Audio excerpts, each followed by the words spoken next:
ನಮಸ್ಕಾರ. Dive deep with Badakila Pradeep ಕಾರ್ಯಕ್ರಮದ ಆಯುರ್ವೇದದ ವಿಶೇಷ ಸರಣಿಯ ಈ ಸಂಚಿಕೆಗೆ ನಿಮ್ಮೆಲ್ಲರಿಗೂ ಕೂಡ ಸ್ವಾಗತ.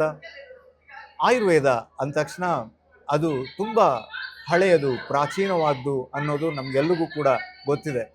ಆದರೆ ಆಯುರ್ವೇದ ಅಂದು ಎಷ್ಟು ಆಳವಾಗಿ ಅದರ ಜ್ಞಾನ ಪಸರಿಸಿತ್ತು, ಅಷ್ಟು ಜ್ಞಾನ ಇವತ್ತಿಗೂ ಕೂಡ ಉಳ್ಕೊಂಡಿದ್ರೆ ಎಲ್ಲಿ ಉಳ್ಕೊಂಡಿದೆ, ಅದು ಜನರಿಗೆ ಎಷ್ಟು ಗೊತ್ತಿದೆ? ಯಾಕೆ ಈ ಪ್ರಶ್ನೆಗಳೆಲ್ಲ ಬಂತು ಅಂತಂದರೆ, ನಮ್ಮ ಜೊತೆ ಇರುವ ವ್ಯಕ್ತಿ ಡಾಕ್ಟರ್ ಅರ್ಹಂತ್ ಕುಮಾರ್ ನಿರಂತರವಾಗಿ ಬೇರೆ ಬೇರೆ ರೂಪದಲ್ಲಿ, ತಾಳೆಗರಿ ಇರಬಹುದು ಹಾಗೂ ಬೇರೆ ಬೇರೆ ರೂಪದಲ್ಲಿ ಆಯುರ್ವೇದದ ಜ್ಞಾನ, ಆಯುರ್ವೇದದ ಸಾರ ಎಲ್ಲಿರುತ್ತೆ ಅದನ್ನು ಪುಸ್ತಕ ರೂಪಕ್ಕೆ ಹಾಗೂ ಇಂದಿನ ಎಲ್ಲರ ಸಾಮಾನ್ಯ ಭಾಷೆಯಾಗಿ ಇರುವಂತಹ ಇಂಗ್ಲಿಷ್ಗೆ ಅದನ್ನು ತರ್ಜುಮೆ ಮಾಡಿ ಅದನ್ನು ಪಬ್ಲಿಷ್ ಮಾಡುವಂಥ ಕೆಲಸವನ್ನು ಮಾಡ್ತಾ ಇದ್ದಾರೆ. ಅವ್ರ ಜೊತೆ ಈ ವಿಚಾರವಾಗಿ ಹಾಗೂ ಆಯುರ್ವೇದದ ಕುರಿತಾಗಿ ಒಂದಿಷ್ಟು ಹೊತ್ತು ಮಾತಾಡೋಣ. ಅವ್ರನ್ನ ಕಾರ್ಯಕ್ರಮಕ್ಕೆ ಸ್ವಾಗತ ಮಾಡೋಣ. ನಮಸ್ಕಾರ, ಕಾರ್ಯಕ್ರಮಕ್ಕೆ ನಿಮಗೆ ಸ್ವಾಗತ. ಸೊ ಈಗ ಆಯುರ್ವೇದದ ಹಳೆಯ ಉಲ್ಲೇಖಗಳನ್ನು, ತಾಳೆಗರಿ ಇರ್ಬೋದು, ಬೇರೆ ಬೇರೆ ರೂಪದ ಬಗ್ಗೆ ಈಗ ಮೆನ್ಷನ್ ಆಗುತ್ತೆ. ಸೊ ಅದನ್ನ ನೀವು ಈಗ ಪುಸ್ತಕ ರೂಪಕ್ಕೆ ಅಂದ್ರೆ ಇಂಗ್ಲಿಷ್ನಲ್ಲಿ ಅದನ್ನ ಸುಮಾರು 30 ಪುಸ್ತಕಗಳನ್ನ ಈಗಾಗಲೇ ಪಬ್ಲಿಷ್ ಮಾಡಿದ್ದೀರಾ ಅಂತ ಹೇಳಿದ್ರಿ. ಫಸ್ಟ್ ಆಫ್ ಆಲ್, ಈ ಜ್ಞಾನ ಎಲ್ಲೆಲ್ಲಿ ಕಳೆದು ಹೋಗ್ತಾ ಇತ್ತು ಮತ್ತೆ ಅದನ್ನ ಹೊರತರೋದು ಎಷ್ಟು ಕಷ್ಟದ ಕೆಲಸ ಅಂತ? ಯಾವುದೇ ಭಾರತೀಯ ಶಾಸ್ತ್ರವಾಗಲಿ, ಆಯುರ್ವೇದ ಆಗಲಿ ಅಥವಾ ಜ್ಯೋತಿಷ್ ಶಾಸ್ತ್ರ ಆಗಲಿ, ಸಂಗೀತ ಶಾಸ್ತ್ರ ಆಗಲಿ, ಮೊದಲು ನಮ್ಮಲ್ಲಿ ಕೃತಿ ಪರಂಪರೆಯಲ್ಲಿ ಶುರುವಾಗಿ ಅದನ್ನು ತಾಳೆಬದ್ಧ ಮಾಡ್ತಾ ಇದ್ರು. ತಾಳೆಬದ್ಧ ಮಾಡೋದು ಅಂತ ಹೇಳಿದ್ರೆ ತಾಳೆಗರಿಯಲ್ಲಿ ಅದನ್ನ ಉಲ್ಲೇಖ ಮಾಡೋದು ಅಂತ ಅರ್ಥ. ಅದಕ್ಕಿಂತ ಮುಂಚೆ ಸ್ಮೃತಿ ಪರಂಪರೆ ಅಂತಿತ್ತು. ಎಲ್ಲವೂ ಅವ ಬಾಯಿಂದ ಬಾಯಿಗೆ ಜ್ಞಾನಗಳು ಪಸರಿಸ್ತಾ ಇತ್ತು. ನಂತರ ಜ್ಞಾಪಕ ಶಕ್ತಿಯ ಒಂದು ಕೊರತೆ ಕಾಲಕ್ರಮೇಣದಲ್ಲಿ ಆದಾಗ ಸೊ ಅದನ್ನು ಎಲ್ಲದನ್ನು ಬರೆದಿಡುವಂತಹ ಒಂದು ಪದ್ಧತಿ ಬಂತು. ಅದನ್ನೇ ನಾವು ಕೃತಿ ಪರಂಪರೆ ಅಂತ ಹೇಳುದು. ಆಯುರ್ವೇದ ಶಾಸ್ತ್ರವು ಕೂಡ ಈ ಕೃತಿ ಪರಂಪರೆಯ ಭಾಗವಾಗಿ ಸಾವಿರಾರು ವರ್ಷಗಳಿಂದ ತಾಳೆಗರಿಯಲ್ಲಿ ಉಲ್ಲೇಖಿಸಲ್ಪಡ್ತಾ ಉಂಟು. ಈ ತಾಳೆಗರಿಯ ವೈಶಿಷ್ಟ್ಯ ಏನು ಅಂತ ಹೇಳಿದ್ರೆ, 500ರಿಂದ 600 ವರ್ಷ ತನಕ ಅದನ್ನ ಸರಿಯಾಗಿ ನೋಡ್ಕೊಂಡ್ರೆ ಅದು ಉಳಿತದೆ. ಅದು ಸರಿಯಾಗಿ ನೋಡ್ಕೊಂಡ್ರೆ ಹೌದು. ಇಲ್ಲದಿದ್ರೆ ಅದು ಬೇಗ ಅಳಿದು ಹೋಗುವಂತಹ ಸಂದರ್ಭಗಳು ಕೂಡ ಉಂಟು. ಈಗಲೂ ಕೂಡ ಎಷ್ಟೋ ಹಳೆಯ ಮನೆಗಳಲ್ಲಿ ಮತ್ತೆ ಪ್ರಾಚ್ಯವಸ್ತು ಸಂಗ್ರಹಾಲಯದಲ್ಲಿ, ದೇವಸ್ಥಾನಗಳಲ್ಲಿ ಇಂತಹ ಶಾಸ್ತ್ರಗಳು ಉಳ್ಕೊಂಡಿವೆ. ಸೊ ಅಂತಹ ಶಾಸ್ತ್ರಗಳನ್ನು ನಾವು ಹುಡುಕಿ ತೆಗೆದು ಅದನ್ನ ನಾವು ಸಂಶೋಧನೆ ಮಾಡಿ ಅದನ್ನ ಹೊಸ ಜಗತ್ತಿಗೆ ಪರಿಚಯಿಸುವಂತ ಕೆಲಸವನ್ನು ಮಾಡ್ತಾ ಇದ್ದೇವೆ. ಇದರಲ್ಲಿ 30 ಪುಸ್ತಕ, ಒಂದೆರಡಲ್ಲ, 30 ಪುಸ್ತಕಗಳನ್ನು ನೀವು ಪಬ್ಲಿಷ್ ಮಾಡಿದ್ದೀರಾ. ಸೊ ಇದರಲ್ಲಿ ಏನಾದರೂ ಈ ಹಿಂದೆ ನಮಗೆ ಗೊತ್ತಿಲ್ಲದೆ ಇರುವಂತಹ ವಿಚಾರಗಳು ಹೊರ ಬಂದದ್ದು ಯಾವ್ದಾದ್ರು ಉಲ್ಲೇಖ ಮಾಡೋದಾದ್ರೆ? ನಮ್ಮ ಶಾಸ್ತ್ರದಲ್ಲಿ ಇರುವಂತಹ ವಿಷಯಗಳು ನಮ್ಮ ದಿನನಿತ್ಯದ ಒಂದು ಚಟುವಟಿಕೆಗಳಲ್ಲಿ ಅದು ಹಾಸು ಹೊಕ್ಕಾಗಿದೆ. ಉದಾಹರಣೆಗೆ ಹೇಳಬೇಕು ಅಂತ ಹೇಳಿದ್ರೆ, ನಾವು ದೃಷ್ಟಿ ತೆಗೆಯೋದು ಅಂತ ಹೇಳ್ತೇವೆ. ಹೌದು, ಇದು ದೃಷ್ಟಿ ತೆಗೆಯೋದು ಅಂತ ಹೇಳಿದ್ರೆ ಅದು ಆಯುರ್ವೇದ ಒಂದು ಚಿಕಿತ್ಸೆಯ ಭಾಗ. ದೃಷ್ಟಿ ತೆಗೆಯೋದು ಕೂಡ ಹೌದು. ಸೊ ಇಂತಹ ಹಲವಾರು ಪದ್ಧತಿಗಳು ನಮ್ಮ ತಾಳೆಗರಿಗಳನ್ನು ನಾವು ಸರಿಯಾಗಿ ಓದಿದ್ರೆ ಅಥವಾ ಅದರಲ್ಲಿ ಅಡಕವಾಗಿರುವಂತಹ ವಿಷಯಗಳನ್ನು ನಾವು ಸಂಶೋಧನೆ ಮಾಡಿದ್ರೆ ನಮಗೆ ಗೊತ್ತಾಗ್ತದೆ. ಇಲ್ಲದಿದ್ರೆ ನಾವು ದೃಷ್ಟಿ ತೆಗೆಯೋದನ್ನು ಒಂದು ಮೂಢನಂಬಿಕೆಯ ಭಾಗವಾಗಿ ನಾವು ಪರಿಗಣಿಸ್ತೇವೆ. ಅದನ್ನು ವೈಜ್ಞಾನಿಕ ದೃಷ್ಟಿಯಿಂದ ನಾವು ನೋಡೋದಿಲ್ಲ. ಈಗ ಹೊಸಲಿಗೆ ನಮ್ಗೆ ಅರಿಶಿಣವನ್ನ ಹಾಕ್ತಾರೆ. ಅದು ಯಾಕೆ? ಅದು ಸಾಂಪ್ರದಾಯಿಕವಾಗಿ ನಾವು ಅರಿಶಿಣವನ್ನು ಹಾಕ್ತೇವೆ. ಬಟ್ ಅದು ಅರಿಶಿಣ ಅಲ್ಲಿ ಹಾಕೋದ್ರಿಂದ ಅಲ್ಲಿ ಏನಾದರೂ ನಾವು ಕಾಲು ತಾಗುವಂತಹ ಸಂದರ್ಭಗಳು ಬರ್ತದೆ. ಕಾಲು ತಾಗಿದಾಗ ಅಲ್ಲಿ ಕಾಲಿಗೆ ಅದು ಅರಿಶಿಣ ತಾಗಲಿ, ಏನಾದರೂ ಗಾಯ ಆದರೆ ಅಲ್ಲೇ ಅರಿಶಿಣ ಬಂದು ಬಿಡ್ತದೆ. ಸೊ ಹಾಗೆ ನಮ್ಮ ಹಲವಾರು ದಿನನಿತ್ಯದ ಚಟುವಟಿಕೆಗಳಲ್ಲಿ ನಾವು ಏನೇನು ನಾವು ಅಳವಡಿಸಿಕೊಂಡಿದ್ದೇವ ಅದು ನಮ್ಮ ತಾಳೆ ಗ್ರಂಥಗಳಲ್ಲಿ ವೈಜ್ಞಾನಿಕವಾಗಿ ಉಲ್ಲೇಖಿಸಲ್ಪಟ್ಟಿವೆ.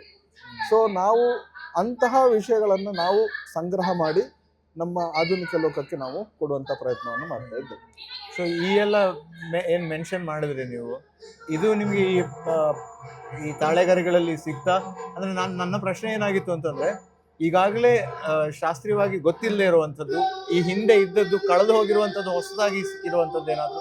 ಹಾ, ಹಲವಾರು ವಿಷಯಗಳು ಸಿಗ್ತಾ ಹೋಗ್ತವೆ ನಮ್ಗೆ. ಆಯುರ್ವೇದದಲ್ಲಿ ಮೂಲ ಗ್ರಂಥಗಳು ಅಂತ ಹೇಳಿದ್ರೆ ಚರಕ ಸಂಹಿತೆ, ಸುಶ್ರುತ ಸಂಹಿತೆ ಮತ್ತು ಅಷ್ಟಾಂಗ ಹೃದಯ ಅಂತ ಹೇಳಿ 3 ಸಂಹಿತೆಗಳು ಬಹುಮುಖ್ಯವಾದಂಥದ್ದು. ಅವು ಮೂಲ ರೂಪದಲ್ಲಿ ಸಿಕ್ಕಿವೆ. ಮೂಲ ರೂಪದಲ್ಲಿ ಸಿಕ್ಕಿವೆ.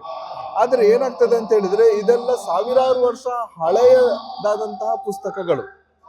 ಇತ್ತೀಚೆಗೆ ಅದರಲ್ಲಿ ಉಲ್ಲೇಖವಾಗಿರುವಂತಹ ಹಲವಾರು ದ್ರವ್ಯಗಳು, ಹಲವಾರು ಔಷಧಿಗಳು ನಮ್ಗೆ ಈಗ ಸಿಗದೇ ಇರಬಹುದು. ಹೌದು. ಈಗ ಸಿಗುವಂತದ್ದು ನಮಗೆ ಉಲ್ಲೇಖ ಇರಬೇಕು ಅಂತ ಹೇಳಿದ್ರೆ ನಾವು 100-200 ವರ್ಷಗಳ ಹಳೆಯ ಪುಸ್ತಕಗಳನ್ನು ನೋಡ್ಬೇಕಾಗ್ತದೆ. ಈ ತಾಳೆಗರಿಯ ಏನು ಒಂದು ಶಾಸ್ತ್ರಗಳೇನಿದೆ ಅದು 100-200-300 ವರ್ಷಗಳು ಹಳೆಯದಾಗಿರ್ತದೆ. ಅದು ನಮ್ಮ ಕಾಲಘಟ್ಟಕ್ಕೆ ಸ್ವಲ್ಪ ಹತ್ತಿರವಾದ್ದು. ಹೌದು.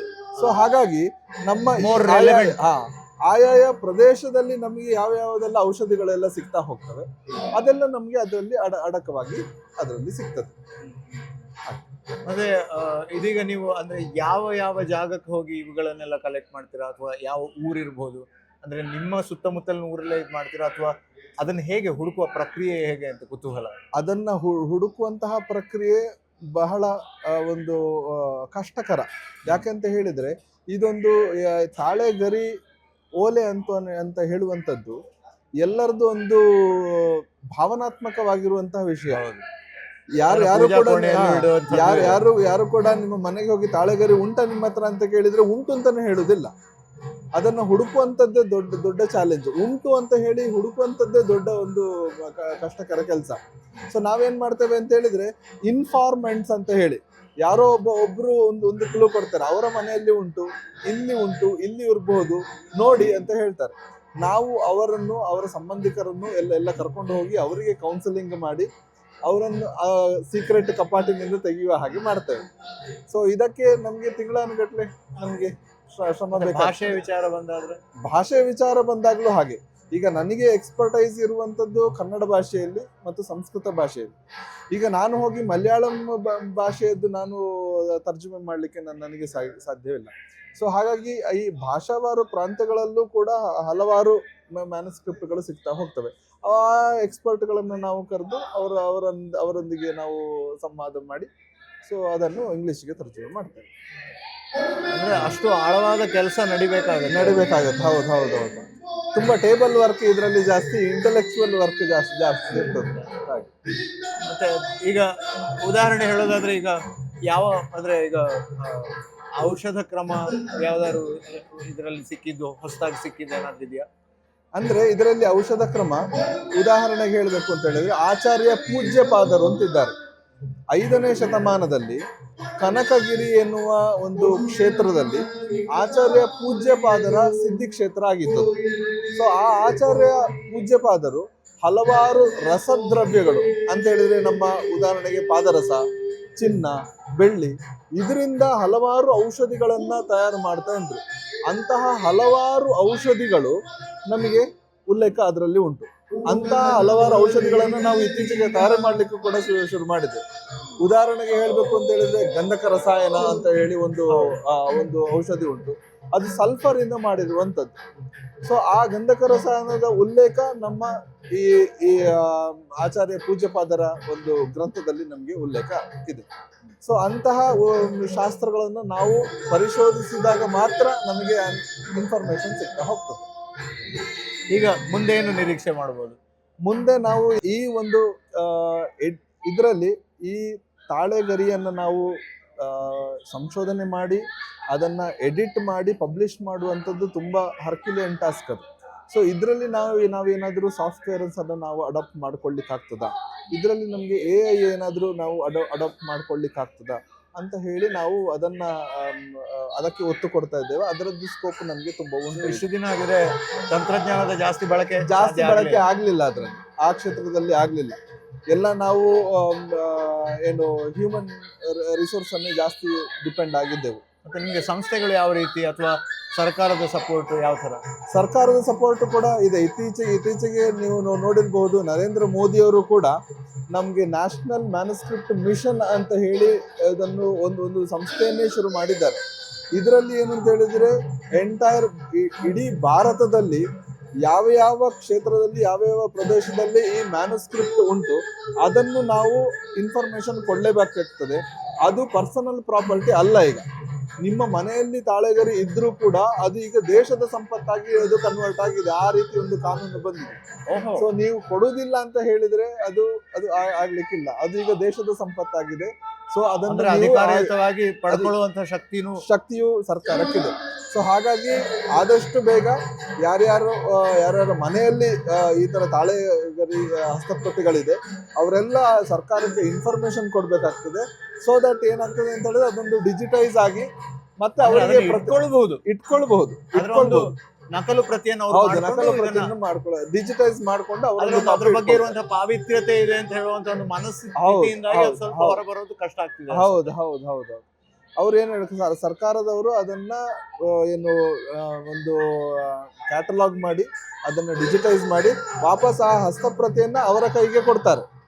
ಬಟ್ ಆ ಇನ್ಫಾರ್ಮೇಶನ್ ನಮ್ಗೆ ಸರ್ಕಾರದ ಕೈಯಲ್ಲಿ ಇರ್ತದೆ. ಸರ್ಕಾರ ಅಂದ್ರೆ ಲೋಕಕ್ಕೆ ಅವಕಾಶಗಳಾಗ್ತದೆ. ನೆಕ್ಸ್ಟ್ ಅದರ ಮೇಲೆ ಸಂಶೋಧನೆಗೆ ಅದು ಒಳಪಡ್ತದೆ. ಮತ್ತೆ ಎಲ್ಲರಿಗೂ ಕೂಡ ಆ ಜ್ಞಾನ ಸಿಗ್ತದೆ. ಸೊ ಥ್ಯಾಂಕ್ ಯು, ನಿಮ್ಗೆ ತುಂಬು ಹೃದಯದ ಧನ್ಯವಾದಗಳನ್ನ ಹೇಳ್ತೀನಿ.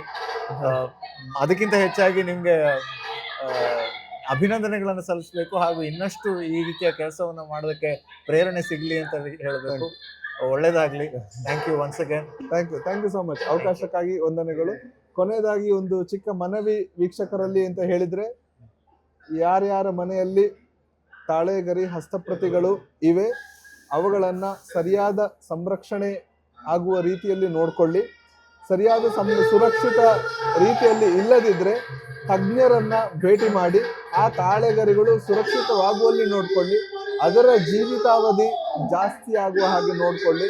ಅದರ ಡಿಜಿಟೈಸ್ಡ್ ಕಾಪಿಯನ್ನು ನೀವು ಇಟ್ಕೊಳ್ಳೋದು ಒಳ್ಳೆಯದು. ಮತ್ತು ಸರ್ಕಾರಕ್ಕೆ ಕೊಟ್ಟರೆ ಇನ್ನೂ ಕೂಡ ಒಳ್ಳೆಯದು.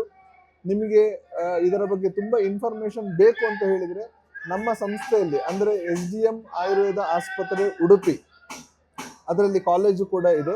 ಇದರಲ್ಲಿ ನಾವು ಇದರ ಬಗ್ಗೆ ಉಚಿತವಾದ ಮಾಹಿತಿ, ಉಚಿತವಾದ ಸಂಶೋಧನೆ ಮತ್ತು ಉಚಿತವಾಗಿ ಅದನ್ನು ಸುರಕ್ಷಿತ ರೂಪದಲ್ಲಿ ಅದನ್ನು ಪ್ರಾಸೆಸ್ ಮಾಡಿ ನಿಮಗೆ ಅದರ ಹಸ್ತಪ್ರತಿಯನ್ನು ವಾಪಸ್ ಕೊಡ್ತೇವೆ. ಸೊ ಇದರ ಬಗ್ಗೆ ಏನಾದರೂ ಇನ್ಫಾರ್ಮೇಶನ್ ಇದ್ರೆ ನಮ್ಮನ್ನ ಸಂಪರ್ಕಿಸಬಹುದು. ಧನ್ಯವಾದಗಳು ಅವಕಾಶಕ್ಕೆ. Thank you. ಸೊ ಇದು ಈ ಹೊತ್ತಿನ ಡೈವ್ ಡೀಪ್ ವಿತ್ ಬಡಕಿಲಾ ಪ್ರದೀಪ್ನ ಆಯುರ್ವೇದಿಕ್ ವಿಶೇಷ ಸರಣಿಯ ಸಂಚಿಕೆಯಾಗಿತ್ತು. ಮುಂದಿನ ಸಂಚಿಕೆಯಲ್ಲಿ ನಿಮ್ಮೆಲ್ಲರನ್ನ ಸಿಗ್ತೀನಿ. ನಮಸ್ಕಾರ.